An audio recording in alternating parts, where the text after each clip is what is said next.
Bonjour à tous, j'espère que vous allez bien. Je suis très contente de vous retrouver dans cette vidéo qui est un peu une suite d'une vidéo que j'ai enregistrée début juillet. Une vidéo dans laquelle je vous parlais de ma palle de l'été. Les livres que je souhaitais lire durant les mois de juillet et août. Et puis, vous avez été plusieurs à me dire « tu nous feras un petit bilan ». Bon, j'hésitais un peu parce que comme je fais des podcasts lecture dans lesquels je vous donne mon avis sur chacune de mes lectures, en plus dans ces épisodes de podcast, dans la description de l'épisode, vous pouvez voir les livres dont je parle, et puis je les découpe même par chapitre en fait, avec un chapitre par livre, etc. Donc c'est assez facile de retrouver mes avis sur les lectures. Donc bon, au début je me suis dit c'est peut-être redondant. Et puis en fait, pas forcément parce que je vous donnais un peu les grandes visions de cet été, les livres que je comptais lire pour tel prix de festival, pour tel les lectrices Charleston, etc. etc. Et il y avait la rentrée littéraire, enfin il y avait beaucoup de choses. Et en fin de compte, j'ai pas lu la même chose. Alors déjà la palle dont je vous parlais, je sais plus combien il y a. J'avais pas compté le nombre de livres, mais c'était un truc impressionnant. J'ai lu vraiment énormément, mais pas forcément ce qui était prévu, pour d'autres raisons. Et puis, bah écoutez, j'avais envie de vous parler de ça. Voilà. Je vous donnerai pas un avis hyper détaillé, parce que comme on le dit, si vous voulez un avis détaillé, tout ça c'est dans les épisodes de podcast lecture. J'ai lu quasiment 50 livres, je vais pas vous parler pendant 15-20 minutes de chaque livre, ce sera pas possible, c'est pas l'objectif. Mais je vais vous faire un petit peu un bilan, puis c'est intéressant en fait. Enfin, ce bilan m'intéresse moi aussi parce que j'ai pioché dans ma palle, alors pas assez parce que je la trouve encore bien remplie, mais j'ai pioché dans ma palle, j'ai vraiment lu des trucs que je voulais, j'ai pas lu ce que je voulais pas, jusqu'ici ça va, mais bon, bref, donc j'ai quand même des choses à vous dire et tout et tout. Voilà. On commence du coup. Alors, pour parler de chiffres, c'est à titre informatif, c'est parce que moi j'aime les chiffres et je trouve que ça permet comment dire, au lieu d'avoir un avis comme ça et de se dire ah tiens j'ai pas beaucoup lu ou ah tiens j'ai beaucoup lu, bah au moins avec un chiffre ça ment pas et voilà. Donc au mois de juillet j'ai lu 22 livres et au mois d'août j'en ai lu 25. Donc ça fait 47 livres sur l'été parce que pour moi l'été c'est le mois de juillet et le mois d'août. 47 livres, c'est beaucoup, je suis super contente, je sais que c'est des chiffres que j'atteindrai plus, le contexte était particulier, alors enfin particulier, parce que c'est l'été, hein, donc sur les 2 mois d'été, j'ai eu 3 semaines de vacances, dont 1 et demie où on a quand même bien bougé et on a fait quand même pas mal de choses, et puis 1 et demie où c'était à la maison, mais bon moi quand je suis en vacances à la maison je travaille sur mes patrons, je travaille sur ma chaîne YouTube, je travaille sur mon compte Instagram, voilà, enfin si je dis je travaille c'est entre guillemets, mais bon vous voyez le truc. Il y a toujours des trucs avec la Cricut, avant je faisais de la couture, enfin bon j'ai vraiment beaucoup de choses à faire et je bossais un peu le matin. Mais après j'avais quand même pas mal de temps pour lire. Alors des fois on sortait aussi, hein, mais bon, voilà, c'était pas non plus 1 semaine et demie non-stop à la maison, mais bon, vous voyez un peu l'idée. Après, donc j'ai été en vacances 3 semaines, le reste du temps j'ai travaillé. Sur le mois d'août, le mois de juillet, ça s'est un peu moins senti. Avant j'ai été en vacances juste après. Le 14, en fait, j'ai travaillé le vendredi 15 juillet et j'étais en vacances le soir. Donc la première quinzaine de juillet, sur la route, c'était quand même un peu chargé. Par contre, quand j'ai repris le travail après la première semaine du mois d'août, là, de la première semaine du mois d'août jusqu'à fin août, sur les routes, c'était nickel. Incroyable. À chaque semaine recommençait, je disais là, les gens vont revenir. Mais non, les gens venaient pas. Les gens étaient en vacances. Je sais pas combien de semaines de vacances ils ont eu cet été, mais écoutez, ça m'a permis personnellement de travailler quand ils étaient en vacances et d'avoir moins de temps sur la route que en temps normal. J'ai aussi quelques jours de télétravail.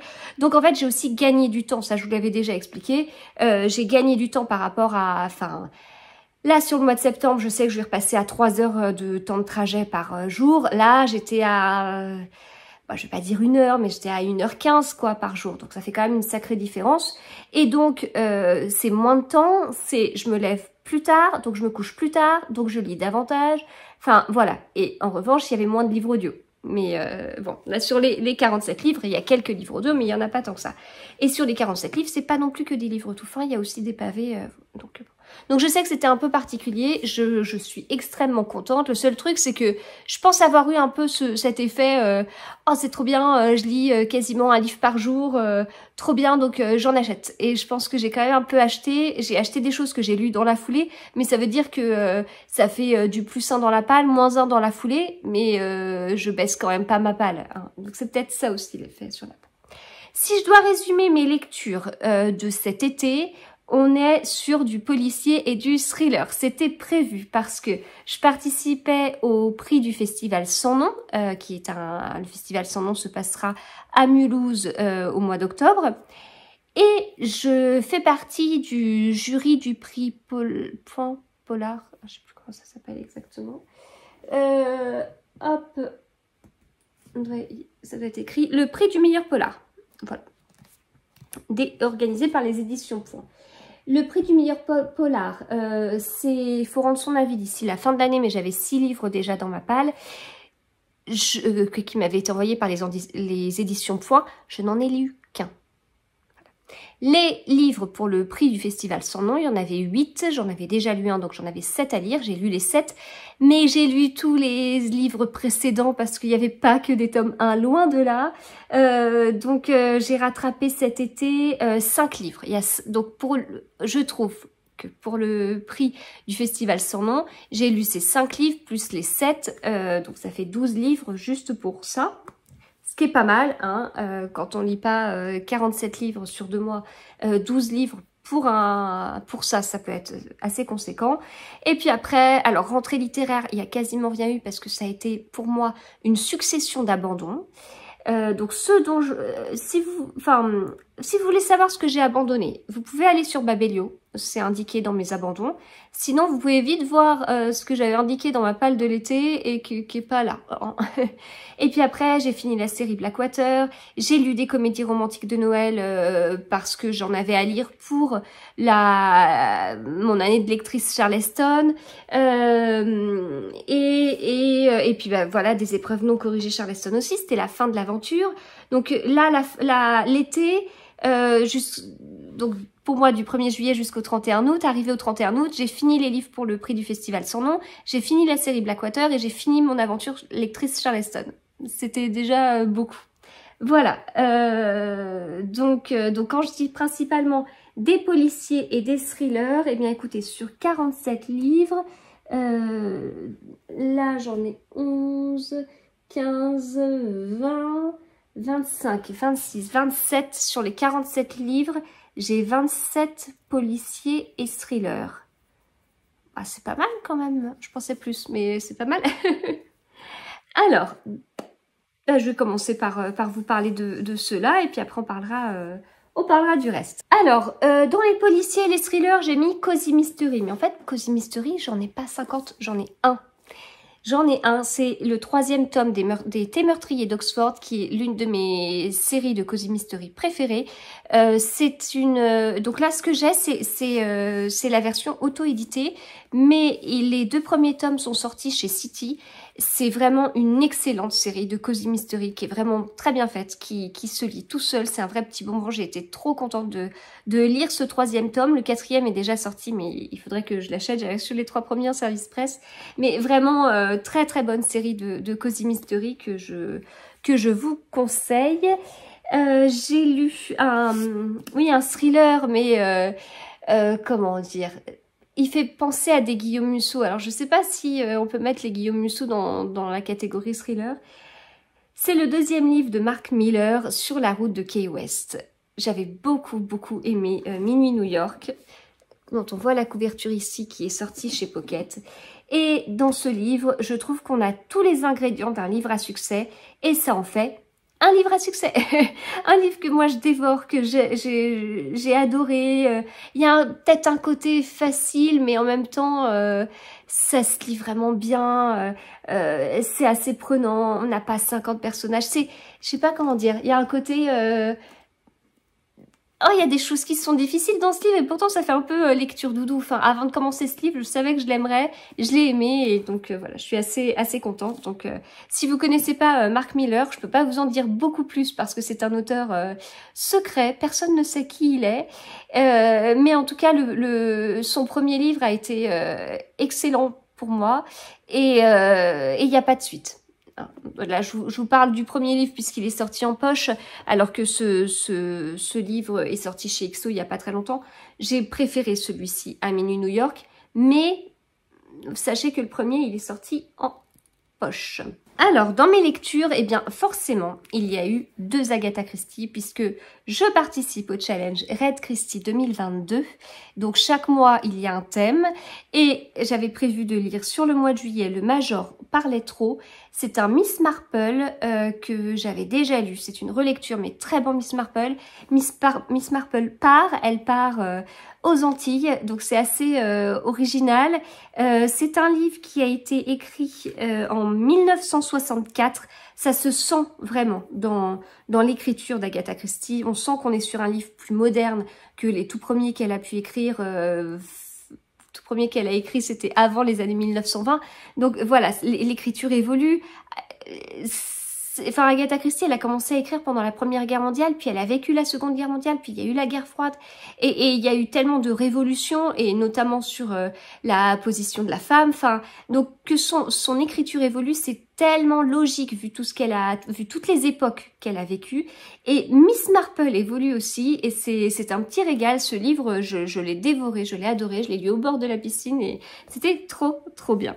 Et puis, Destination Inconnue, que j'ai fini plus récemment, puisque c'était mon dernier livre de l'été, du mois d'août. Destination Inconnue, alors j'ai voulu partir en Destination Inconnue, je n'ai pas lu la 4e de couverture. Il s'avère que c'est un livre sans Poirot, c'est un livre sans Miss Marple, c'est un livre un peu d'espionnage qui va faire penser à certaines nouvelles qu'elle a pu écrire, certains autres livres sans enquêteur connu, et bien sûr la série Les Tommy et Tu penses Beresford, où il y a un petit côté aventure, un petit côté espionnage, un petit côté aventure. On n'est pas sur un livre sur la Seconde Guerre mondiale comme j'ai pu lire avec, dont je vous parlerai un peu après, d'espionnage de cette façon-là. Il y a quand même le petit côté Agatha Christie. Du coup, on n'est pas sur il y a eu un meurtre. Qui est le meurtrier? Non, il n'y a pas de meurtre. Il y a une disparition en revanche, la disparition de Thomas Betterton et personne ne sait où il est et en fait sa femme essaye d'aller le chercher. Tout le monde se méfie un peu hein, de sa femme parce que peut-être qu'elle sait où le trouver. Enfin bref, il y a des choses un peu bizarres et en fait sa femme elle décède après un accident d'avion. Enfin bon voilà. Et puis il y a quelqu'un d'autre qui va prendre la place de la femme et qui va essayer d'en savoir plus. Donc bien, c'était pas mon préféré, mais voilà, c'était un bon Agatha Christie, je suis contente de l'avoir lu. De la même façon, c'est pas un livre qui a été écrit au tout début d'Agatha Christie, enfin de sa carrière d'autrice, puisqu'il a été écrit, il est sorti plutôt en 1954. Voilà, donc ça c'était mes petits Agatha Christie pour le challenge Read Christie 2022. Pour, c'est ce que je vous disais, le prix du meilleur polar point, je n'ai lu que celui-ci. Laisse pas traîner ton fils de Rachid Sentaki, chez Point forcément. Tout petit livre, on est sur un docu-fiction qui remue beaucoup. Le début était dur, très dur. Et puis ensuite, ça s'est plutôt bien lu. Particulier hein, le côté docu-fiction, qu'est-ce qui est vrai, qu'est-ce qui l'est pas. On va suivre un peu une démarche journalistique, un peu, enfin, comme si l'auteur avait voulu écrire un article sur un sujet et on va suivre sa démarche, on va suivre son enquête pour, enfin tout ce qu'il va découvrir, toutes ses recherches pour pouvoir écrire un papier dessus, quoi. Enfin. C'est pas tout à fait ça, mais ça fait un peu penser à ça. Voilà, donc assez prenant. Alors, je passe pas encore au prix du festival sans nom. Je vais passer eh bien, juste à ce livre déjà, de Valentin Musso. Dernier été pour Lisa, c'est un livre que j'avais dans ma palle depuis un petit moment, que j'avais acheté à Cultura il y a quelques années. Enfin, il y a quelques années, il y a peut-être 3 ans. Faut savoir que moi, ma palle, elle a surtout explosé il y a 3 ans. Valentin Musso, je l'ai rencontré à Saint-Maur-en-Poche. Je lui ai acheté un autre livre. Très belle rencontre. Enfin, très belle rencontre. Enfin, dans le sens où moi, j'ai apprécié. J'ai trouvé très sympathique et très accessible. Et du coup, bah voilà, c'était l'occasion à me donner... dans mon été, j'ai eu mon planning de lecture et j'ai eu pas mal de moments de trous parce que j'ai lu plus vite que prévu ou parce que j'ai abandonné des livres. En juillet, je lisais plus vite que prévu. En août, j'ai abandonné beaucoup de livres. Et à un moment donné, bah, j'étais comme ça sur un petit moment, 1 ou 2 jours où j'avais rien à lire, où j'avais soit la possibilité de lire mes lectures prévues plus tôt, soit de caser un autre livre. J'ai choisi de caser un autre livre. Et puis, bah, j'avais envie de découvrir l'écriture de Valentin Musso. Et avec ce titre-là, Dernier été pour Lisa, c'est un livre que je voulais lire l'été. C'est-à-dire que quand j'ai revu ce livre cet hiver-là, je me suis dit, tiens, ce serait sympa de le lire. Puis en fin de compte, non. Vu le titre, je préférais le lire en été. Ça ne se passe absolument pas que sur l'été. Hein. C'est qu'il s'est passé un truc un été. Voilà. Très prenant, je vous parlais de... Bon, Valentin Musso est le frère de Guillaume Musso. Je vous parlais de Mark Miller avec un côté comment dire... enfin, facile entre guillemets ou choses qui vont marcher à tout prix. Je trouve que quand le personnage principal est un écrivain, tout de suite il y a de grandes chances pour que ça fonctionne. Et là c'est le cas, en plus ça se passe aux États-Unis, mais c'est aussi ce que va faire Joël Dicker en fait. Hein. Donc bon, du coup enfin, je sais pas, c'est pas du tout une copie conforme de ce que peut écrire son frère, absolument pas. On est sur un thriller, il était vraiment bien, j'ai accroché. Le dénouement, il est pas mal du tout. Avec, oui, ce côté un peu facile. Presque, je m'attendais à un thriller qui se passe en France, pas du tout, voilà. Mais, enfin, facile, mais c'est pas péjoratif. Hein, c'est dans le sens facile parce que ça plaît forcément. Voilà. Donc voilà, ça y est, j'ai découvert Valentin Musso et il faudra que je continue à lire ses autres livres. Après, écoutez, j'ai eu 2 folies cet été. On va passer à la première folie. C'est les polars nordiques. C'est un petit peu lié peut-être au Festival sans nom quand même. Parce que, en fait, j'ai dû lire pour le prix du Festival sans nom un livre de Momalo qui est le 4e tome. Donc, pour lire le 4e tome, il fallait que je lise les 3 premiers. J'avais déjà lu le premier qui s'appelle Kahanak et j'ai lu les 2 suivants qui sont Disco, c'est le tome 2 et Nuuk, c'est le tome 3. C'est un auteur français qui écrit des polars qui se passent au Groenland. Ce n'est pas un polar nordique proprement dit, parce que c'est un auteur français qui écrit comme un auteur français, où on est peut-être moins sur l'ambiance. J'ai lu quelques polars nordiques où on a vraiment le côté, comme Ragnar Jonasson, hein, très ambiance qui a presque autant d'importance que l'intrigue. On n'est pas sur un thriller, sur quelque chose qui va vite, mais moi cette ambiance pesante m'aide à avoir un côté page turner. Enfin, là du coup on est sur quelque chose d'un petit peu différent. Mais vous savez qu'il a fait extrêmement chaud cet été. Les polars nordiques, je me les gardais toujours pour l'hiver. Je suis quelqu'un de frileux. Donc l'hiver, quand je lis le soir, j'ai un gros pyjama, j'ai une robe de chambre, j'ai 1, 2 ou 3 plaids si j'ai vraiment très froid, avec un thé chaud à côté. Voilà. Et je lis mes polars nordiques où il fait froid et je frissonne. Je lis la même chose en été. Je suis dehors ou pas parce qu'il fait trop chaud pour rester dehors. Je suis en short, en jupe, en t-shirt, voilà, j'ai chaud, j'ai surtout pas de plaid, je bois pas de thé chaud, je bois du thé à température ambiante, voire froid, voilà, et au milieu de tout ça, je lis des livres qui se passent au Groenland à des températures, et alors ça a été le cas du dernier Momalo. On se retrouve avec une page, voilà. Température réelle, moins 16. Température ressentie, moins 22. Oh, on est là, on se dit, oh, moins 22. Oui, mais en fait, -22, c'est très chaud par rapport à ce que nos personnages vont vivre. Ils vont vivre du -30, ils vont vivre du -40 et du -50. Alors, -50, c'était pas facile, hein, vraiment.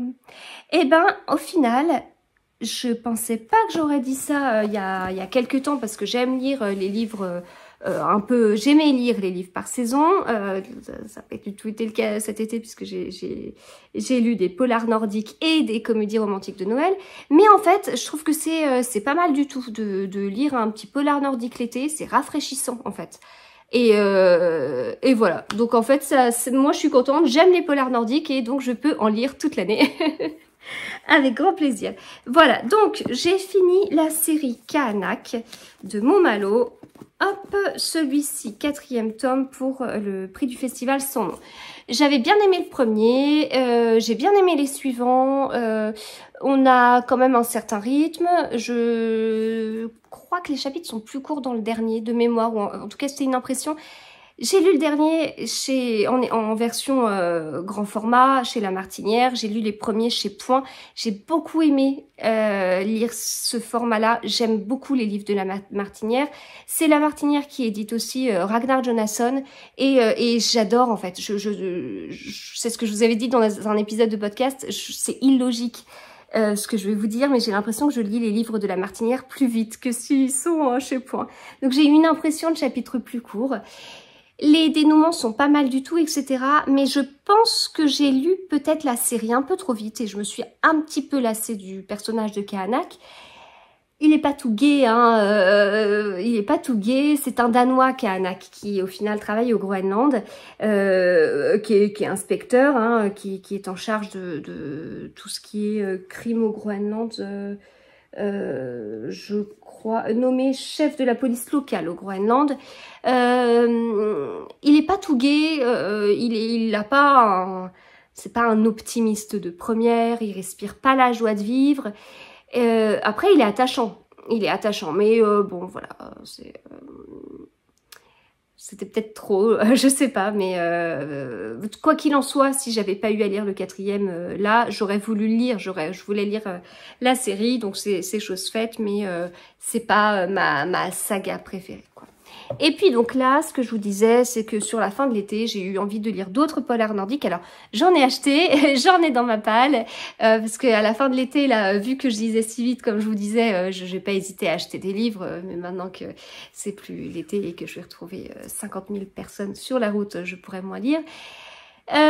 Donc j'en ai dans ma palle, ça c'est clair, mais donc j'ai déjà lu des polars islandais, j'ai déjà lu des polars suédois, et puis c'était tout. Donc je voulais lire des polars norvégiens, je voulais lire des polars finlandais et je voulais lire des polars danois. Polars danois j'ai dans ma palle, après j'ai d'autres polars islandais, j'avais plusieurs polars norvégiens, et je me suis rendu compte en fait que j'avais pas les tomes 1. J'aime lire les séries dans l'ordre. Si je prends l'exemple de la série des enquêtes de Sigurður de Ragnar Jonasson, on suit le personnage principal qui s'appelle Haritor et ce personnage principal a une vie privée qui évolue au fur et à mesure des tomes et on suit sa copine au début, on suit ses histoires avec sa copine, enfin je vais pas vous raconter ce qui se passe ensuite pour pas vous spoiler, mais voilà, on suit vraiment notre personnage principal et ça apporte, enfin moi j'aime ça en fait. Ça me fait penser aux Camilla Läckberg qui sont les tout premiers polars nordiques que j'ai appréciés. C'est pas les premiers que j'ai lus, le premier que j'ai lu c'était un Stieg Larsson, c'était le premier tome de Millennium que j'ai pas du tout aimé, mais la série de Camilla Läckberg, ça se passe à Fjallabekka, je sais plus quoi, et en fait le personnage principal d'Erika, elle a une vie privée qui est tout aussi intéressante que l'intrigue, qui évolue au fur et à mesure des tomes et voilà, on voit son évolution. Pareil, je vais pas vous dire des choses pour pas vous spoiler, mais pour moi ça fait partie du livre en fait. Donc le premier truc, avant de commencer une série de polars nordiques, c'est de trouver le numéro 1. C'est-à-dire que vous voulez lire un polar nordique, vous commencez vous-même par résoudre une enquête. Quel est le numéro 1 ? Attention, parce que on vous brouille les pistes. Les éditeurs français ne sortent pas les livres dans l'ordre, ou alors ils ne commencent pas par le premier tome. Donc voilà, faut bien regarder. En général, c'est pas très compliqué, il suffit d'aller sur la page Wikipédia de l'auteur et vous aurez tout. Vous aurez la liste des... Enfin, genre, il y a une série, vous avez la liste des tomes. À côté, vous avez le titre original, l'année où le livre est sorti dans sa langue d'origine, quoi. Et puis, vous avez le nom le titre en français, l'année où le livre est sorti en grand format en France, l'année où le livre est sorti en poche en France. Voilà. Donc, une fois que cette enquête a été menée, j'ai commandé quelques livres et puis, à un moment donné, j'ai cédé à la tentation de commencer mon petit polar norvégien. Donc, j'ai 2 auteurs dans ma palle, j'ai Jo Nesbø et Bjørn Lier Horst. Et donc, celui-ci, c'est le premier tome d'une enquête de William Wisting, le premier tome sorti en France. Enfin, sorti en France, pardon. Le premier tome qu'on peut trouver en France. Mais ce n'est pas le premier tome qui est sorti en Norvège parce que les 3-4 premiers livres de cette série-là n'ont jamais été traduits. On ajoute à la difficulté, quoi, mais bon. J'ai beaucoup aimé. Donc déjà, j'adore cette couverture. Ça me fait un peu penser au style des couvertures des enquêtes de Sigurd Verdure de Ragnar Jonasson qui sont pour le coup éditées chez Point et pas chez Folio et Policier comme ici. Et j'ai beaucoup aimé l'écriture. Chapitre très court, il y avait quand même du rythme, plus que ce à quoi je m'attendais, parce que c'est ma crainte, hein. J'ai toujours peur que ce soit un peu lent. C'est ce que j'avais trouvé avec quelques Camilla Grébeux, que j'avais passé ensuite, le deuxième en tout cas de sa série là. Je l'avais passé ensuite en audio et ça avait pris un petit coup de rythme. Bon, celui-ci, ça a été une agréable découverte. Vraiment, j'ai passé un très bon moment. Le Bjørn Lier Horst, en fait, est lui-même un ancien officier de police. Ça se sent. Il a le souci du détail. Alors, quand on dit souci du détail, on se dit ah ouais, non, en fait, c'est que de la description. Il n'y a pas de rythme. Mais si, en fait, il y a du rythme. Je trouve qu'il arrive à nous décrire des scènes de façon à ce qu'on arrive bien à s'en imprégner sans que ce soit rébarbatif. Et du coup, moi, j'ai beaucoup appris sur les procédures et tout. Enfin, vraiment, c'est trop bien, si bien que j'ai acheté le suivant. Voilà.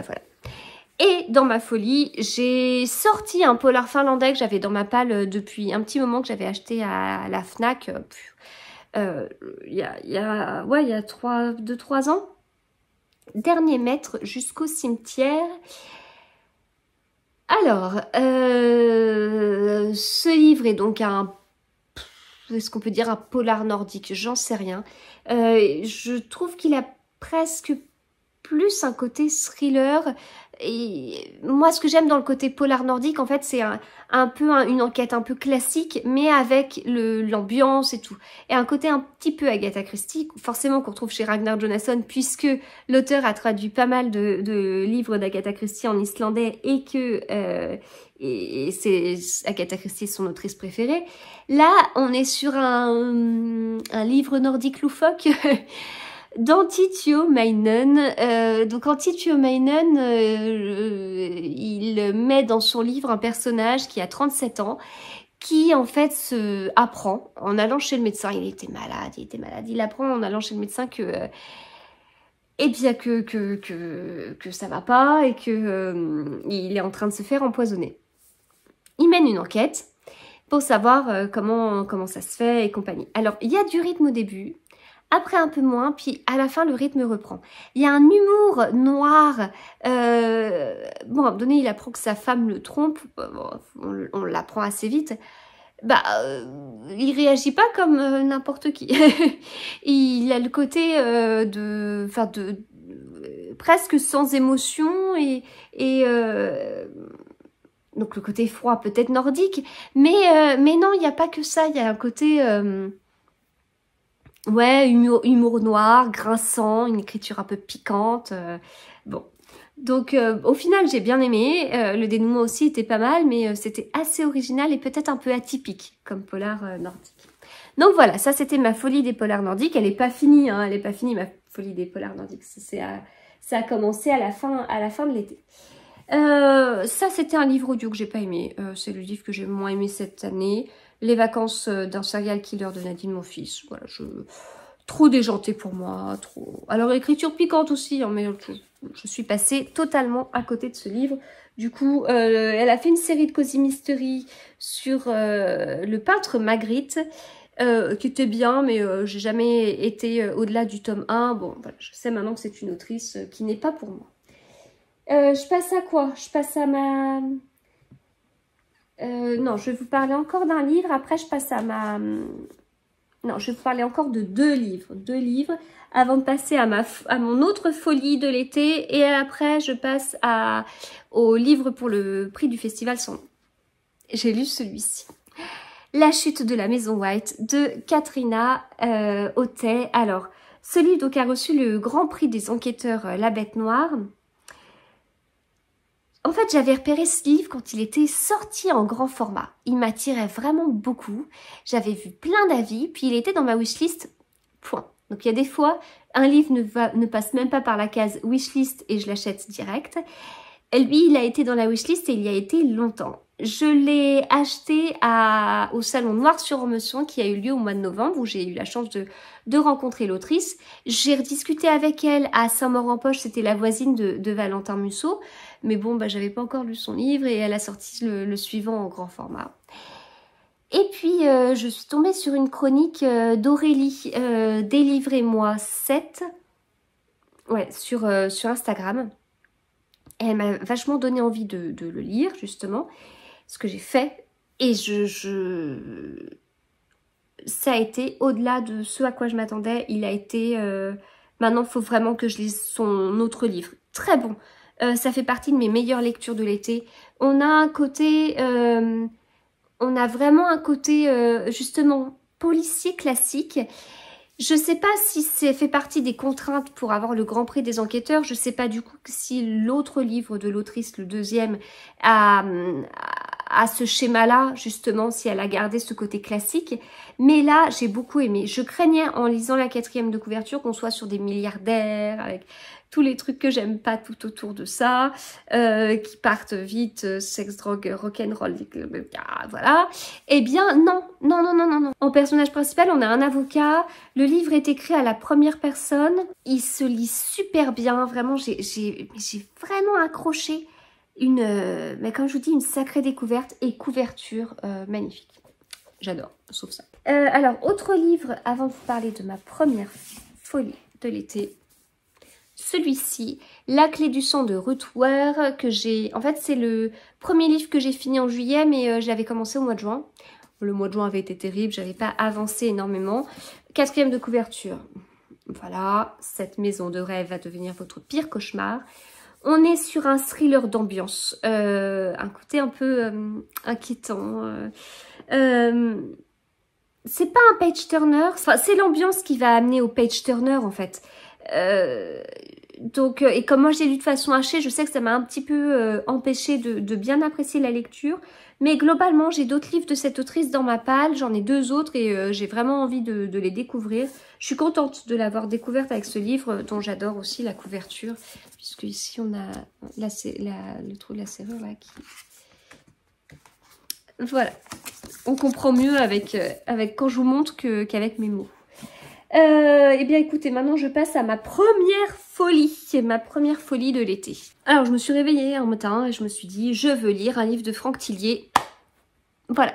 Lequel? Je sais qu'il y a beaucoup de fans de Franck Tillier parmi vous et je vous ai fait confiance, je vous ai posé des questions en story et vous m'avez vite indiqué le manuscrit inachevé. Vous m'avez conseillé celui-ci qui est le premier tome d'une trilogie. Je l'ai lu, j'ai vachement accroché, je l'ai lu vachement vite. La fin, elle m'a laissé un peu sur ma faim, parce qu'il y a une partie où bof. Une partie que j'ai pas compris sur le moment, qu'on m'a expliqué par la suite. Quand on m'a expliqué ça, je dis ah non mais trop bien. Et du coup, j'avais qu'une seule hâte, c'était de lire le tome suivant. Donc ça, je vous en ai pas parlé début juillet, parce que je ne savais pas que j'allais avoir cette folie-là. Le tome suivant, c'est Il était 2. que j'ai vraiment moins aimé que le manuscrit inachevé. Il y a un lien, on n'est pas sur une suite classique, vraiment pas. J'ai été vraiment déroutée par celui-ci, un rythme vraiment pas mal, un dénouement, mais quand même un dénouement. Ici, le rythme était présent, mais moins bizarroïde sur le début, un dénouement sans être un dénouement, presque un tome intermédiaire dans cette trilogie en fait. Et puis j'ai lu le dernier tome, Labyrinthe, qui finit de façon magistrale. On est manipulé, l'auteur s'amuse à nous glisser des codes, mais il nous prévient. Ou en tout cas, on sait qu'à la fin de chaque livre, il y a un code à trouver. Le dernier a un code incroyable qui nous emmène sur un... En fait, on résout un code, enfin, on résout un petit truc, un petit jeu, qui nous donne un code. Le code, on sait que c'est ça parce qu'en fait, ça fait écho. Voilà, le mot qui est le mot code fait totalement écho avec tout ce qu'on a pu lire dans cette trilogie. On va sur un site internet. Pour accéder au site internet, il faut rentrer un code. On rentre le code. On accède ensuite à un chapitre de 8 pages dans lequel l'auteur nous livre des secrets d'écriture sur cette trilogie et en particulier ce dernier tome qui pour moi est excellent. Voilà. Mais il y a un lien, mais qui est pas évident. On n'est pas sur une série de Cozy Mystery avec un tome 1, un tome 2, un tome 3 ou les enquêtes de Sigurd Dur avec un fil rouge sur l'enquêteur. Non, c'est pas comme ça. Mais il y a vraiment un lien entre ces 3 livres. Il faut lire la trilogie, il faut les lire dans l'ordre et assez vite les uns après les autres. Moi, j'en lisais un par week-end. C'était presque pas assez. Il faudrait presque les enchaîner. Moi, j'aime pas trop enchaîner parce que j'ai peur de la redondance. Là, c'est pas le cas parce que ça fait, c'est pas des vraies suites. Donc, je vous conseille presque voilà, vous vous posez, je sais pas quand vous aurez des vacances, c'est la fin de l'été, c'est pas de chance. Certains prennent peut-être des congés au mois de septembre. Et ben voilà, vous faites ça, vous faites 600 pages du manuscrit inachevé, vous faites 600 pages d'Il était 2 fois, celui-ci il est plus court, quasiment 400 pages de Labyrinthe. Voilà, 1600 pages, vous faites la trilogie, et après, vous êtes content, vous avez passé un sacré bon moment, et vous vous dites, mais faut lire du Franck Tillier, faut que j'en lise d'autres. Donc j'hésite entre eh bien, le premier tome de la série Charcot, ou Rêver qui est un one-shot. J'hésite entre les deux, j'ai très envie de découvrir la série Charcot, mais on m'a dit que le premier tome était assez gore et qu'il fallait s'accrocher.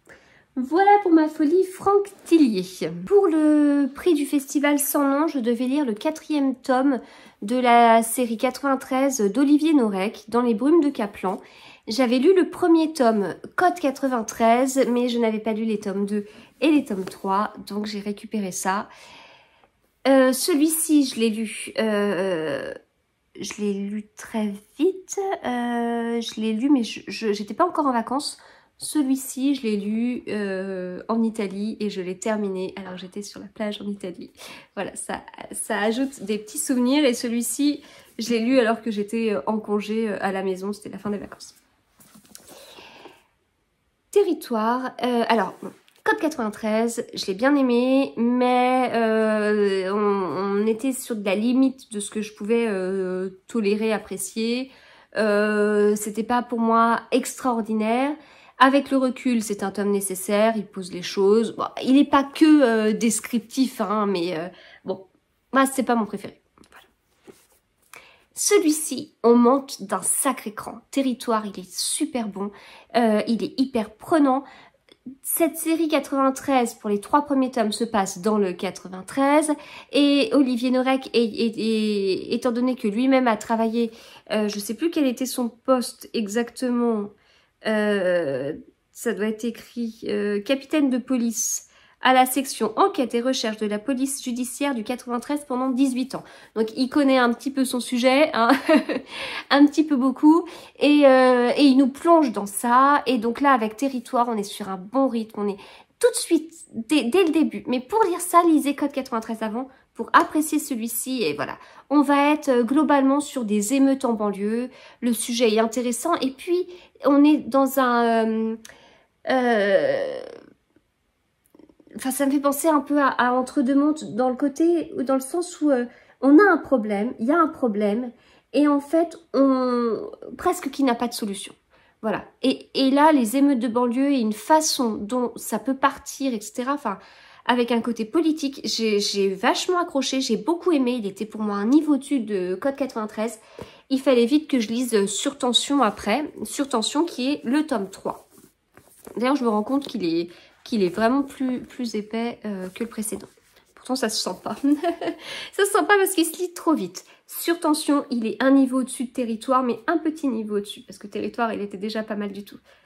Avec Surtension, on a une préface de folie, un truc de fou, un truc où en fait, dès le début, en fait, c'est une préface qui se passe dans le futur, enfin, c'est des éléments de l'histoire qui se dérouleront vers la fin. Il ne dévoile pas tout, il dévoile une partie qui nous tient en haleine, c'est-à-dire qu'on lit le livre différemment. C'est-à-dire que moi, il y a certaines scènes que j'appréciais, il y a des trucs que j'aimais vraiment beaucoup et tout, et à chaque fois, je me disais, non mais attends, t'apprécies ça, mais tu te rappelles de la préface, tu te rappelles que ce que t'apprécies, ça va pas se passer comme ça, et voilà, enfin, ça ajoute du stress, ça ajoute du suspense, enfin c'est une super bonne idée, c'est juste une histoire de construction, hein, mais vraiment j'ai beaucoup aimé. Puis alors là, au niveau de l'histoire, on est en prison. C'est pas quelque chose que je connais particulièrement, mais ça m'a permis justement de découvrir ce milieu. J'ai appris des choses et de la même façon, on se retrouve avec des trucs où tu vois que quelqu'un, il a fait vraiment quelque chose qu'il fallait pas et voilà, et il est puni, c'est normal, il va en prison, mais ça peut le détruire parce que, enfin, bon, bref. Donc vraiment très bon. Très bon. Le personnage principal de cette série, c'est Coste, le capitaine Coste, Victor Coste, qui est très attachant. Dans ma tête, ce personnage, c'est Olivier Norek. J'arrive pas à... Quand je lis, si vous voulez, le livre, je me dis, mais voilà, c'est pas... J'imagine Olivier Norek qui est comme Coste, en fait. Il a... j'aime beaucoup sa personnalité, mais bon, il y a des choses, ça va loin pour lui. Dans Surtension, ça a été dur pour Coste, et ça a été tellement dur qu'on arrive aux Brumes de Kaplan, où on n'est plus dans le 93, où il a été obligé, enfin il a été obligé, il a décidé par la violence de ce qu'il a vécu, il a décidé de se retirer. Mais en fait, il s'est pas retiré totalement parce que Coste, c'est un homme de terrain, c'est quelqu'un qui décroche pas de son boulot comme ça. Puis voilà, on n'est pas sur un travail où on fait des horaires de bureau, etc. Non, c'est pas possible. Il y a des vies en jeu, il y a donc il s'est énormément investi. Donc il peut pas couper comme ça. Donc il coupe, mais il fait quand même autre chose. Enfin, il va travailler sur des missions classées secret défense. On est sur quelque chose de totalement différent. Le rythme que j'adorais, si vous voulez, dans Territoire, dans Surtension, bah là on l'a pas. On n'est pas dans le 93, on n'est pas sur des enquêtes de folie, on n'est pas... voilà. On est vraiment sur quelque chose de différent. Sur presque les 3 premiers tomes, c'est des romans policiers. Et là, c'est un thriller avec de l'ambiance, avec enfin, c'est pas des courses-poursuites, c'est... On a un meurtrier qui séquestre des adolescentes. Si je me trompe pas, parce que j'ai lu tellement de choses sur ce thème-là que j'espère que je confonds pas, mais en tout cas, il y a un côté comme ça, enfin, au moins une jeune femme qui a été gardée, enfermée, mais on suit celui qui a fait ça. Et puis il y a Coste. Et en fait, ça va être une course-poursuite, mais sans qu'il se voit. Enfin, il y a un jeu comme ça, une sorte de jeu d'échecs, c'est un thriller psychologique peut-être.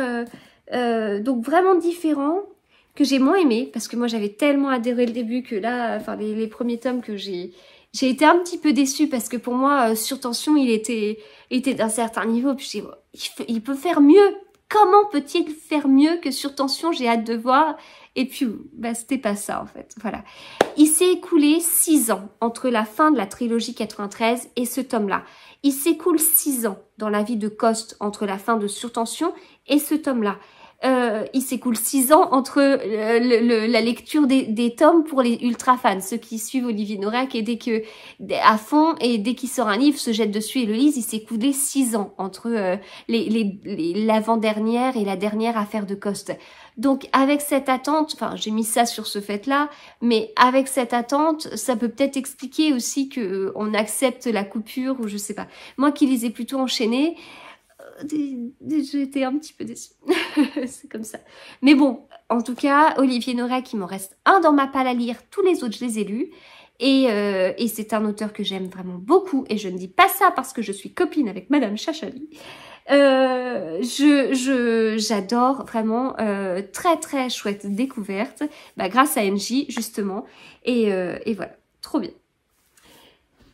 On continue avec les prix du Festival Sans Nom. Donc comme je vous dis, celui-ci je devais le lire dans ce cadre-là. Je vais parler de 2 autres livres que j'aurais tendance à mettre dans la même catégorie, la catégorie qui est thriller, mais c'est pas pour moi. Thriller, mais c'est pas pour moi. 2 excellents thrillers, c'est-à-dire que les codes des thrillers sont là, le page turner est là, le dénouement de folie est là, voilà, c'est la construction du livre, tout, la manipulation du lecteur. Les 2 sont vraiment très très bien.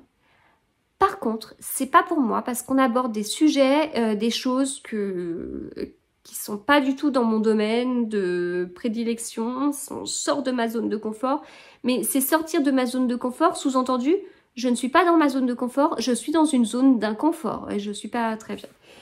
Caroline Reaper de Morgane Montoriol, excellent thriller, préface de folie, peut-être même meilleure préface que Surtension parce que là, elle va loin, mais il y a on est avec des milliardaires, on est sur du sex, drogue, rock'n'roll à fond, donc pas pour moi. Grâce à cet univers qu'elle a choisi, elle va pouvoir aller loin dans son thriller, elle va pouvoir parler de façon crue, elle va pouvoir mettre des scènes... Voilà. Et voilà, cet univers que je n'aime pas lui permet de faire un excellent thriller aussi.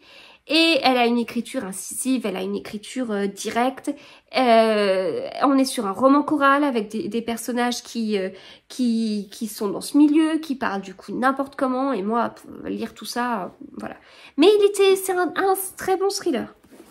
Ici, Nos âmes au diable de Jérôme Camus et Nathalie Hugues, je sais jamais comment on dit. Là, on est sur l'enlèvement d'un enfant et ce qui va se passer après. Voilà, ce qui va se passer après. On n'est pas juste sur enlèvement d'enfants, 1 an après ou quelques mois après, on résout l'énigme. Qui a commis ça, a commis ce crime. Point. Non. On suit les choses pendant des années et des années et des années. Avec des scènes qui retournent un petit peu le ventre. C'est un peu difficile avec des choses qui mettent mal à l'aise sur même le principe. Voilà, c'est un peu pas mon truc. Mais excellent thriller. Il se lit très très vite. Vraiment, limite, le livre il fait quasiment 400 pages. Limite, on se dit, oh, une bonne soirée. 400 pages, quoi. C'est assez impressionnant comment il se lit vite. Dans les autres lectures, pour le prix du Festival Sans Nom, il y avait La Faussaire. Il se lit vite, il se lit bien, mais c'est pas vraiment un roman policier parce qu'en fait, le meurtrier, il est donné à la fin. À la fin de la 4e de couverture. Pas à la fin du livre, parce que ça, ce serait normal, mais à la fin de la 4e de couverture. Vous lisez la 4e de couverture, vous savez ce qui se passe, et voilà.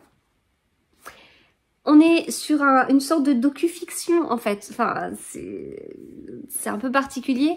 On est plus sur voilà comment quelqu'un de normal, que vous croisez tous les jours, un médecin en qui on fait confiance, voilà comment il dérive, comment il peut dériver à commettre un meurtre. Et après, autour de tout ça, on va voir comment lui-même a été manipulé et comment ça se passe après, quelle est la peine qu'il a et puis sa vie d'après, enfin voilà. Donc on arrive, on lit l'histoire au début, comment on arrive à un meurtre et puis l'histoire après. Donc, voilà, c'était bien mais c'est pas un roman policier quoi. J'ai lu aussi le dernier livre de Bernard Minet, Lucia, qui est sorti chez XO. Donc c'est une nouvelle série. On n'est pas sur la série des Servases. On est sur autre chose. On est sur la série de Lucia. Lucia, c'est un personnage assez pétillant, qui a un caractère assez fort, qui est assez attachante. L'histoire se passe en Espagne. J'ai beaucoup aimé le rythme globalement du livre, de l'histoire, de l'intrigue. Ça va assez vite. Il y a quand même un petit côté policier classique, notamment sur le dénouement et la révélation du dénouement. J'avais deviné le dénouement assez tôt. J'ai pas été rassurée par ce dénouement au fur et à mesure, donc j'ai douté jusqu'à la fin. Contrairement à celui-ci, parce que là, j'avais découvert le dénouement assez tôt. Et à chaque fois que j'avançais dans le livre, j'étais confortée dans le fait que, ouais, c'était bien ce dénouement. Donc voilà, j'ai vraiment... je pense que si vous lisez et que vous connaissez, si vous l'avez lu et que vous connaissez le dénouement, vous devez vous dire que je suis tordue, mais bon. Voilà, donc écoutez, Bernard Minet, je suis contente. Maintenant, il faut que je lise encore d'autres Bernard Minet, parce que je suis pas du tout à jour dans la série des Servases, comme j'ai lu que le tome 1. Voilà. Donc, plutôt pas mal du tout. Et le dernier livre que j'ai eu à lire dans le cadre du prix du festival Sans Nom, c'est mon préféré. Celui-ci de Maxime Girardot. Alors, c'est un tome 2. Le premier tome, c'est Persona. Donc, j'ai lu Persona. On est sur un thriller, vraiment, avec un rythme rapide, etc., etc. Mais moi, ce qui m'a plu, c'est qu'on est autour de données à grosse volumétrie, de big data. On est autour de données qui viennent notamment de réseaux sociaux. On est autour des entreprises, des GAFAM. On est dans cet univers du numérique, etc., etc. C'est un peu gore, faut un peu s'accrocher. Mais j'ai vraiment accroché, en fait. J'ai bien accroché. Même si le dénouement était un peu déroutant. Voilà. J'ai pas détesté le dénouement, pas du tout, mais je m'attendais à autre chose. Et puis après, on lit Ego, que j'ai vraiment apprécié parce que j'ai lu Persona avant. On est sur une vraie suite, vraiment. Vous apprécierez Ego beaucoup plus si vous avez lu Persona avant. On retrouve certains personnages.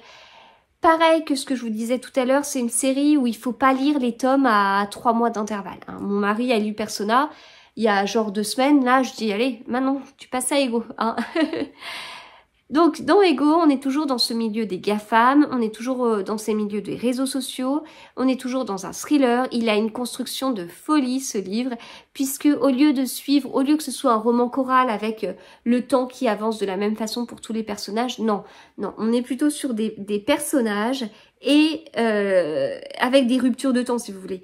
Pendant X chapitres, on va suivre un personnage, puis après c'est fini avec lui, on verra plus les choses de sa façon. Puis on suit ensuite, dans les chapitres suivants, on suit un autre personnage. Voilà, on va faire un bout de chemin avec lui, puis hop, on va suivre un autre personnage. Voilà. Donc, ça ne veut pas dire que les personnages n'interviennent pas dans les autres parties, mais il y a un côté qui est assez comme ça, qui est assez puissant, et qui permet de nous apporter des éléments au fur et à mesure. Et voilà, moi j'ai adoré, j'ai vraiment adoré, très très belle découverte, c'était trop bien. Je l'ai lu aussi en Italie et mon mari à un moment donné a compris qu'il fallait que je le termine vite, quoi. Alors, on était sur la plage avec les enfants, à un moment donné il dit, bon écoute, je vais dans l'eau avec les enfants, tu termines ton livre, d'accord? Parce que là, Voilà, donc ça c'était tous les policiers et thrillers que j'ai pu lire cet été, mais il n'y a pas que ça. Il y a aussi d'autres livres dont je vais vous parler. Alors, je passais à la fin de mon aventure de lectrice Charleston. Donc, en juillet et en août, j'ai lu le tome 2 des héritières de Lovenhoff de Corinna Baumann. On avait lu le tome 1 déjà durant cette année. Ce tome 2 est extra, aussi bien que le premier que j'avais déjà adoré.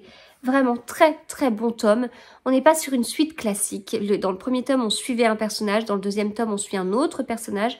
Mais quelques années après, le personnage qu'on avait vu dans le premier tome, Agneta, sera à nouveau présent, mais voilà, donc, très bien, très très bien. J'ai lu La petite librairie de Riverside Drive de Frida Skybeck, qui est une autrice suédoise, mais c'est pas un polar suédois. C'était plutôt bien, mieux que ce à quoi je m'attendais. Quand dans les livres, on a la librairie, la bibliothèque, je commence un peu à me méfier, mais non, il était vraiment bien, vraiment, j'ai vraiment bien aimé. Qu'est-ce que j'ai lu d'autre? La malentendue. Oh là là là, La malentendue de Yolène Destromo. Oh, une claque ce livre, une claque sur la violence conjugale, mais comment on en arrive là? Le fait que ça peut arriver à n'importe qui, et tout le début avec une pression psychologique assez forte. Celui-ci, il n'est pas encore sorti au moment où j'enregistre ma vidéo, mais vraiment, vraiment, vraiment, ce sera un sacré livre que je vous conseille, qui remue énormément. En août, j'ai lu Petit meurtre à Endgame, qui sortira pour Noël. Un peu déroutant. Bon, en fait, c'est un policier de plus par rapport à ce que j'ai pu vous dire. Mais un peu déroutant. Ouais, il y a des petits jeux, des petits codes. Mais maintenant que j'ai lu Franck Tillier, ces petits codes, j'ai un peu moins accroché. Voilà. Oui, mais bof, quoi. Tac, tac, tac. Et après qu'est-ce que j'ai lu d'autre? Eh bien, j'ai lu 2 comédies romantiques de Noël. Alors, j'en ai lu une. Celui-ci, je l'ai lu là? Oui. Alors, j'ai lu la prochaine comédie romantique de Clarisse Sabar, ce qui va me permettre de vous parler des 3 précédentes comédies romantiques de Noël de Clarisse Sabar. C'est un tome 4. Le premier tome, c'est La vie est belle et drôle à la fois. Le deuxième tome, c'est La vie a plus d'imagination que nous. Et le troisième tome, c'est Et nous danserons sous les flocons. Magnifique couverture. Magnifique couverture sans ça. Magnifique couverture sans ça. Charleston poche, Charleston grand format. Alors, dans cette série de comédies romantiques de Noël, on part dans un village qui s'appelle Valno. Dans les 2 premiers, on va suivre le personnage de Léna. Alors, celui que j'ai le moins aimé, enfin, de celui que j'ai le moins aimé à celui que j'ai préféré. Celui que j'ai le moins aimé, c'est le tome 3. Ensuite, c'est le tome 1. Après, c'est le tome 2 et en dernier, c'est le tome 4. Donc, le tome 4, c'est celui que j'ai préféré. Donc, dans ces 2-là, on va suivre Léna, c'est le personnage principal. On va suivre, voilà, son enfance. Son enfance. Non, c'est plutôt, elle revient à Valno. Mais du coup, c'est le village de son enfance. Donc, voilà, on va savoir 2-3 petites choses par rapport à ça. Et puis bon, il y a un côté comédie romantique de Noël. Donc ça joue le jeu totalement. De toute façon, c'est le cas des 4 tomes. Tous les codes de Noël sont là. On a vraiment... Ce sont de vraies comédies romantiques de Noël.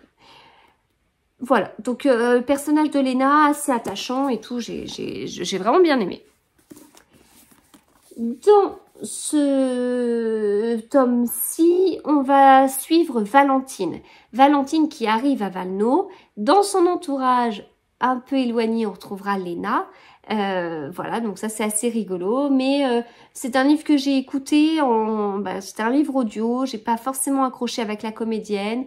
Je l'ai fini en format papier. J'ai beaucoup plus accroché avec Valentine. Donc le rôle de la comédienne, de la lectrice dans tout ça, bon, voilà. Mais vraiment il était bien et tout. Et dans le dernier tome, celui qui va sortir au mois d'octobre, on suit Chloé. Chloé qui est l'une des sœurs de Valentine. Donc, on n'est pas obligé de tous les lire. Vous pouvez même lire le tome 4 sans avoir lu les précédents, mais c'est quand même mieux. Et si vous deviez en lire qu'un seul avant, ce serait le tome 3. Donc, voilà. Globalement, on passe un bon moment. Je vous les conseille. Et limite, si vous voulez vous lire les 4 là du mois d'octobre jusqu'à Noël, ça se fait et vous allez vraiment apprécier. Hein, vraiment... Moi, lire des comédies romantiques l'été, je sais pas si je recommencerai. Je peux pas dire que j'ai détesté. J'ai bien aimé. Je pense que je suis passée à côté de petites choses au niveau de l'ambiance. Parce que c'est vrai que lire ce style de livre à la période de Noël, moi, ça me met encore plus dans l'ambiance. Là, ça n'avait aucun sens. Donc, bon, ça, je ne l'ai pas eu. Mais vraiment, ce sont des livres qui sont vraiment bien. Et je suis contente d'avoir rattrapé mon retard dans cette série de Clarisse Sabar, qui a une écriture que j'adore. Dans les épreuves non corrigées Charleston, j'ai également lu la dernière comédie romantique de Sophie Jomain, Les personnages s'éveillent sous les flocons. J'ai déjà lu les autres comédies romantiques de Sophie Jomain, il n'y a pas de lien, il y a juste un personnage qui revient, un petit personnage magique qui revient à chaque fois, mais il n'y a pas de besoin de lire les livres dans l'ordre. Donc vraiment j'ai beaucoup aimé. Alors là on est sur une comédie romantique de Noël, mais avec un sujet plus profond. Enfin de toute façon Sophie Jomain et Clarisse Sabar, ce sont deux excellentes autrices qui font leur comédie romantique de Noël un peu différemment, qui n'y mettent pas les mêmes ingrédients. Et dans les ingrédients de Sophie Jomain, il y a notamment sujet profond, lien de famille. Et j'ai lu également, je l'ai écouté cet été, M'asseoir 5 minutes avec toi. Et là, de la même façon que dans l'épreuve non corrigée que j'ai lue, on se retrouve avec une famille, avec un enfant différent. Et c'est vraiment intéressant parce que ça permet de voir comment chacun se positionne dans la famille par rapport à ça, comment vivre malgré ça, enfin voilà. Et là, on retrouve ce sujet dans une comédie romantique de Noël et je trouve ça très fort et très bien. Voilà, et puis le dernier livre que j'ai lu en tant que lectrice Charleston, c'est Le domaine de l'héritière de Lucinda Riley, qui est très très bon, excellent. C'est une double temporalité avec des secrets de famille. Bon, on est sur du Lucinda Riley. Double temporalité, c'est-à-dire qu'on va être à la fin des années 90 et on va être dans la Seconde Guerre mondiale, en plein dans la résistance, avec une espionne anglaise qui cherche à exercer en France, et bon, ça se passe pas trop comme prévu. Mais c'est pas du tout humoristique, hein. C'est vraiment très prenant et je suis contente d'avoir fini l'aventure avec ce livre que j'ai vraiment beaucoup aimé. Alors, livre audio. Bof, je vous ai parlé de pas mal de livres audio bof, mais vous inquiétez pas, je vous parlerai après d'un livre, enfin pas juste après, mais d'un livre audio qui était une très très belle réussite. Le tourbillon de la vie d'Aurélie Vallogne, voilà l'histoire d'un grand-père qui s'appelle Arthur et de son petit-fils. Pour moi, ça a un peu manqué de crédibilité au niveau des parties avec l'enfant. J'ai eu un peu de mal. Bon, voilà, ça l'a pas fait. Comme une fois sur... non, comme 2 fois sur 3 avec les livres d'Aurélie Vallogne. Soit je tombe sur une pépite, soit... Voilà. Là, dans ma bibliothèque, c'est le 7e que j'ai. Et sur 7, il y avait 2 pépites, quoi. Ça fait pas beaucoup. Mais c'était 2 bonnes pépites. J'ai terminé Blackwater, j'ai lu le tome 4, le tome 5 et le tome 6 avec ses couvertures magnifiques. Donc chaque couverture, vous voyez, elles sont belles, hein, mais chaque couverture est vraiment différente. Le style est là, les coloris sont là, mais même les dos des livres sont différents. Les 4e de couverture sont différentes. Bah écoutez, dans la lignée des 3 précédents, le tome 3 j'ai un peu moins aimé, mais ces 3 tomes-là, je les ai vraiment beaucoup aimés. J'ai lu le 4e et le 5e de façon assez proche. De toute façon, c'était des livres assez faciles à caser dans mon petit planning lecture parce que ça se tient en après-midi, quoi. Ça se dévore, 250 pages, paf, ça se lit tout seul. L'écriture, elle est assez originale, un petit côté enfantin, un petit côté ironique, un petit côté fantastique, mais ça va, ça passe pour moi. On voit notre famille Casca qui évolue énormément entre le tome 1 et le tome 6. Ils vieillissent, il y a des décès, il y a des naissances. Et voilà, j'ai vraiment beaucoup aimé, j'ai passé un très bon moment. C'est une série qui a eu un engouement incroyable. Il y avait un peu le côté sur Instagram, quoi, tu lis pas Blackwater? Comment ça se fait? Et ben, je comprends. L'engouement était quand même énorme, était vraiment énorme. Mais en fait, je comprends parce qu'il y a eu le jeu aussi au début, des livres qui sortaient toutes les 2 semaines et tout. Donc voilà, super série. Allez-y si vous ne l'avez pas encore fait. Très très bien. Je continue avec un de mes coups de cœur de cet été. Hôtel Castellana de Ruta Sepetys. Alors ce que je comprends pas, c'est qu'il est sorti chez Folio, mais aussi chez Gallimard Jeunesse Pulp Fiction, un truc comme ça. Ceux qui sont tout jaunes, là, j'en vois un d'ailleurs dans ma bibliothèque, un livre que mon mari a lu. Je sais pas, c'est du jeunesse, c'est pas du jeunesse, je sais pas. J'aimerais lire d'autres livres de Ruta Sepetys et au final, je sais pas, c'est de la jeunesse, c'est pas de la jeunesse, j'ai un peu de mal. Bon, en tout cas, celui-ci, il est extra. Il se passe en Espagne en 1957 sous Franco. On a d'un côté un jeune Américain qui vient en vacances avec ses parents. Alors, le père n'est pas en vacances, il vient pour affaires, mais en tout cas, le fils l'est. Et ils séjournent dans un hôtel, ils arrivent, richissimes Américains. Le monde entier ouvre ses portes. Vraiment, c'est le jour et la nuit avec ce que vivent les Espagnols. Et dans cet hôtel-là, on a une jeune femme, Anna, qui est employée et qui est en charge de répondre aux 50 000 volontés de la famille dont elle se charge, qui est la famille de ce jeune Américain. On est sous Franco, c'est quelque chose une période historique que je ne connais pas du tout. Je sais pas moi ce que ça voulait dire exactement, mis à part dire ouais c'est de la dictature, mais comment ça se manifestait, pourquoi il est resté aussi longtemps, enfin bon, voilà, tout ça, eh bien ce livre a apporté beaucoup de réponses à mes questions. C'est une période du coup que je suis contente d'avoir découverte, je suis contente d'en avoir su plus. Vraiment j'ai passé un très bon moment. Alors, c'est un pavé, il fait 600 pages. Je vous dis, hein, j'ai lu des pavés cet été, hein, malgré le nombre de livres. Si j'avais lu que des livres de 250-300 pages, j'aurais largement dépassé les 50 livres. Mais non, j'ai lu des pavés. Sur les 100 premières pages, c'est peut-être un peu lent. Mais après, c'est très rapide. Les chapitres sont très très courts, 2, 3, 4 pages. Et après, on défile, on défile, on défile, on défile. C'est un livre, si vous voulez, des fois, quand on fait un petit tour en famille, en voiture, enfin... Si on va se balader quelque part et qu'il faut prendre la voiture, pour 10 minutes, un quart d'heure, je prends mon livre ou pas. Voilà, je prends mon livre, mais en général, je lis pas grand-chose.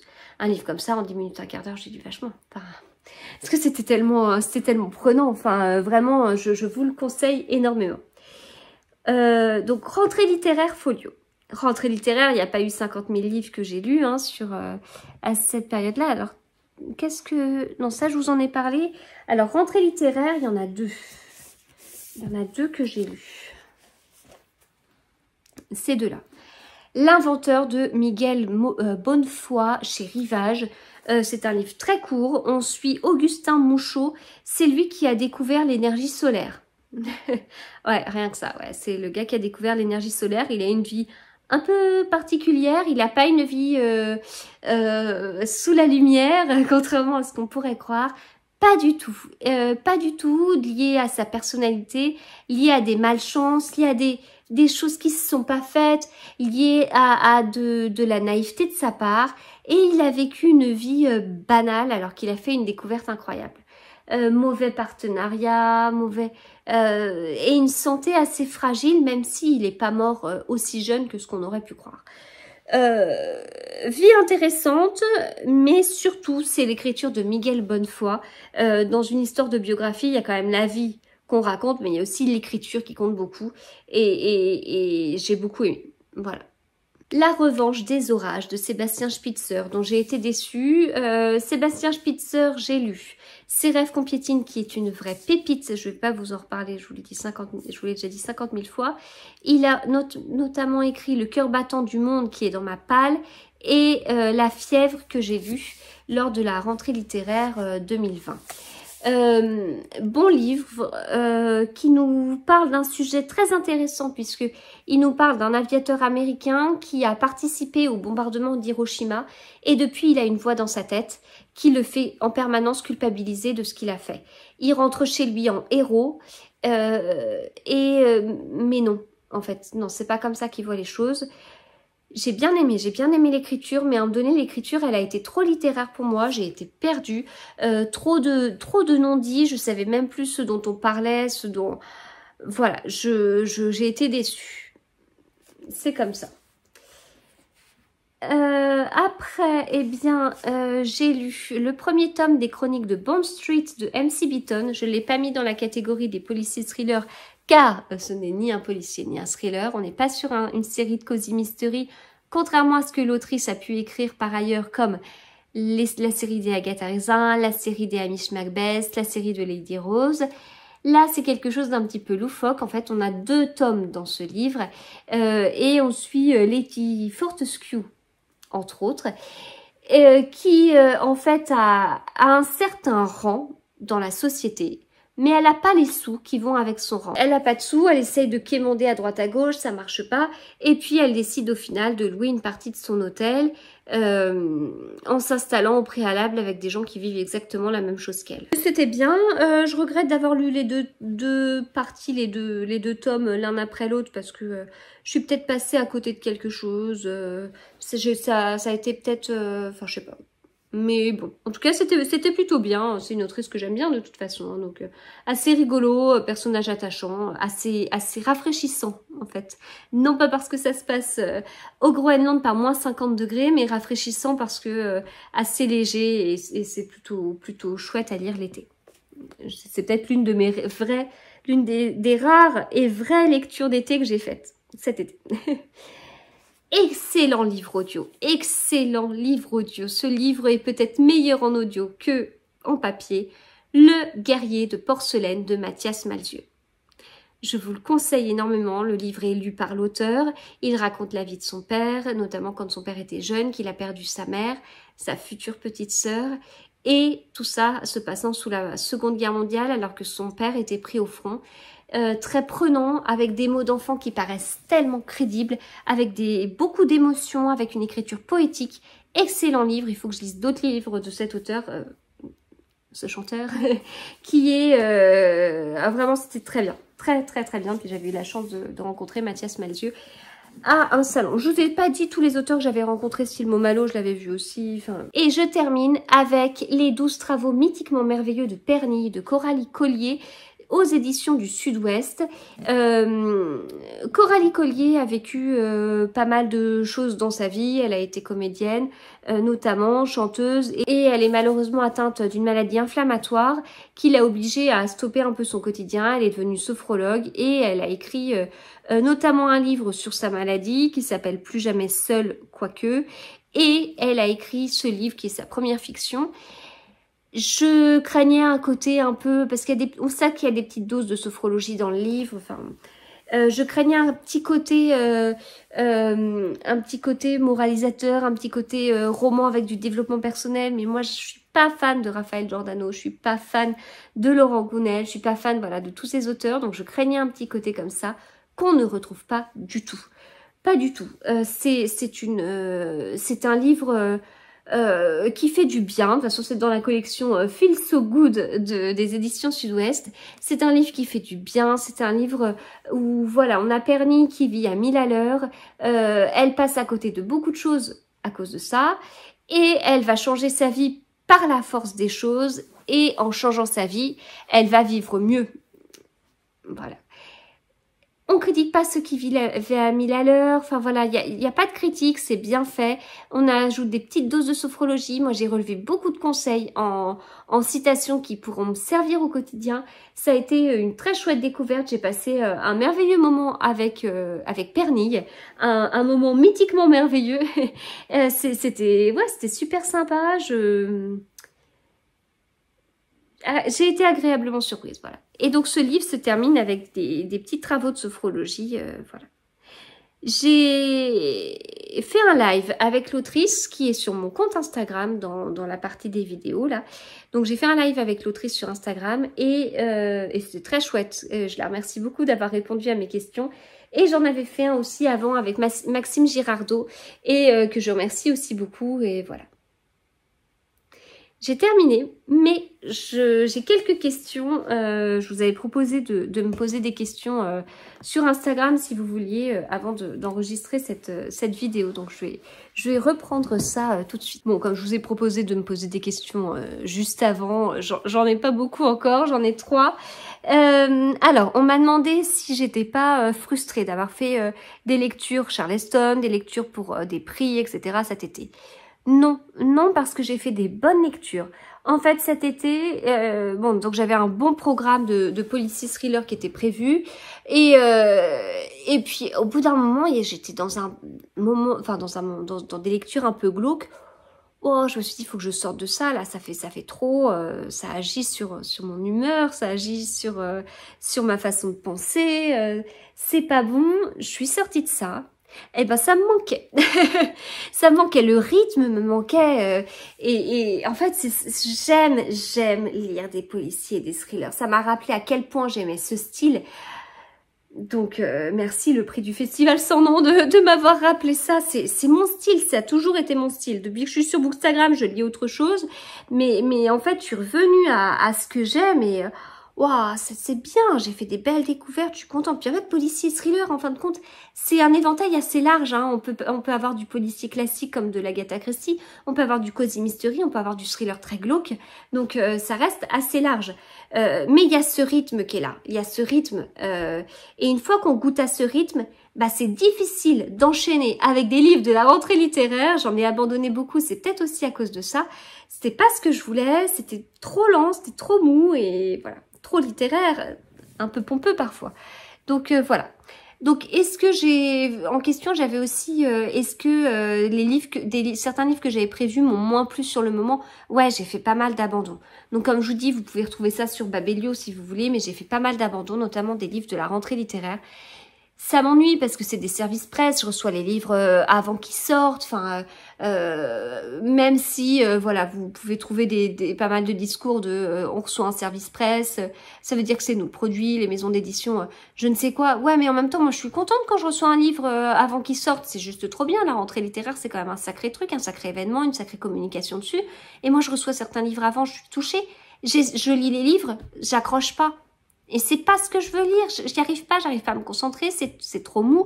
J'ai pas abandonné au bout de 2 pages, mais j'ai abandonné quand même beaucoup de livres cet été. Et c'est dommage, ça m'ennuie. Alors après, voilà, je les donne, ils vont faire une seconde vie ailleurs, mais c'est dommage. Voilà. Et on m'a posé la question, combien de pages est-ce que je lis par heure? Alors je sais que mon bilan est assez impressionnant. Je vous ai donné des éléments explicatifs. Écoutez, ça, voilà, c'est moi qui aime faire un bilan chiffré. Je veux dire, je vais certainement avoir plein de commentaires négatifs sur le sujet. Écoutez, c'est comme ça, c'est comme ça. Et puis voilà. Puis le jour où j'en aurai marre d'avoir des commentaires négatifs, j'arrêterai de faire des bilans. Hein. De toute façon, j'arrête déjà de partager mon nombre de pages sur Instagram chaque jour parce que ça, je n'en tire rien de bon. Donc, combien de pages est-ce que je lis par heure? Eh bien, je suis en moyenne sur du 70 pages, je pense. Donc, voilà, c'est pas énorme. Faut pas oublier que je lis et que je tricote en même temps. J'étais convaincue que je lisais moins vite quand je tricotais. J'étais convaincue que je lisais pas vite et que je lisais moins vite quand je tricotais. Et au final, je trouve que 70 pages, c'est pas mal par rapport à ce que je peux échanger avec d'autres. Et quand je lis et je tricote en même temps, je lis autant de pages par heure que quand je ne fais que lire. C'est des choses que j'ai minutées il y a pas si longtemps que ça. Voilà, ça reste une moyenne. On n'est pas sur une amplitude de entre moins 30 et plus 30 pages. Je lis pas entre 40 et 100 pages. Non, je lis plutôt entre 60 et 80 pages. Si je suis sur un livre qui se lit assez vite, qui prend bien, je peux être sur du 80 ou dépasser le 80, mais je serai pas à 120 pages non plus par heure, quoi. Voilà, mais ça m'aide à savoir, à m'organiser, ou quand je vois combien de pages il me reste dans le livre, je dis bon, voilà, je sais que c'est à peu près tant d'heures. À peu près tant d'heures, si je prends pas mon téléphone pour faire autre chose, on est d'accord. Voilà, je vais m'arrêter là du coup sur cette longue vidéo parce que le temps passe et puis je vais devoir ranger tous les livres et j'ai aussi 2-3 trucs à faire après. Mais j'espère que ça vous a plu. Je sais pas si je vais recommencer chaque saison, hein. L'été est particulier, je sais que là aussi je peux lire davantage. Quand on va arriver en automne, je sais pas si je vais lire beaucoup, donc faire une palle d'automne, je sais pas. Puis l'été pour moi c'est juillet et août, l'automne c'est quoi? Bah, l'automne pour moi c'est octobre et novembre, mais c'est pas tout à fait vrai. Bon, eh bien écoutez, voilà, donc vous avez vu mes coups de cœur au fur et à mesure. Si vous avez lu certains livres parmi tout cela, n'hésitez pas à me le dire. Et puis, bien évidemment, question, quels sont vos coups de cœur de l'été? Et comment s'est passé votre été livresque? Voilà, très bonne lecture et on se retrouve très vite pour d'autres épisodes de podcast lecture et d'autres vidéos de lecture qui changent un petit peu. À très vite.